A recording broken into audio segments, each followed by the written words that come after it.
2012 நினைக்கிறேன். இந்த உலகம் அழிஞ்சு போயிரு சொல்லிட்டு இருந்தாங்க. அந்த பொங்கலுக்கு வயல் ஒரு வேன்ல ஏத்திக்கிட்டு மதுரைக்கு கிளம்பிட்டோம். 3 வயசுல ஜல்லிக்கட்டு தான் அவனுக்கு. எனக்குதான் 4 பக்கம் ஒரே சத்தம். கிட்ட ஒருத்தர் நெருங்க விடல.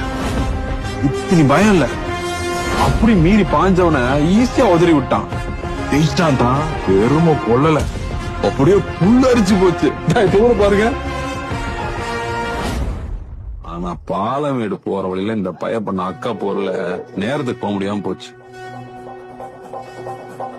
அதுக்கப்புறம் சிராபாய் அந்த வருஷம் தை மாசம் ஆரம்பிச்சு மாசி பங்குனி வரைக்கும் ஒரு ஜல்லிக்கட்டு உருள்தான். ஒவ்வொன்றையும் சொல்லி சொல்லி அடிச்சான். அடுத்த நாள் அழகான ஒரு ஜல்லிக்கட்டு. அம்மாள் என்ட்ரிக்கு அங்க அனௌன்ஸ்மெண்ட் கலக்கி விட்டானுங்க.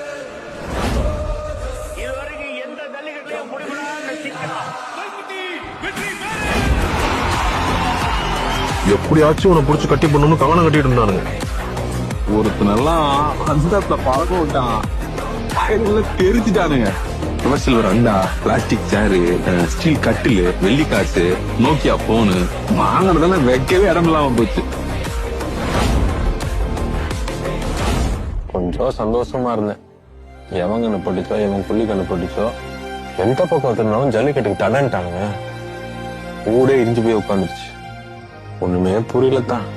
இதெல்லாம் ஏன் நடக்குது, யார் செய்யற வேலைன்னு புரிஞ்சுக்கிறதுக்கே பல நாள் ஆயிடுச்சு. தை மாசம் நெருங்க தாங்க முடியல.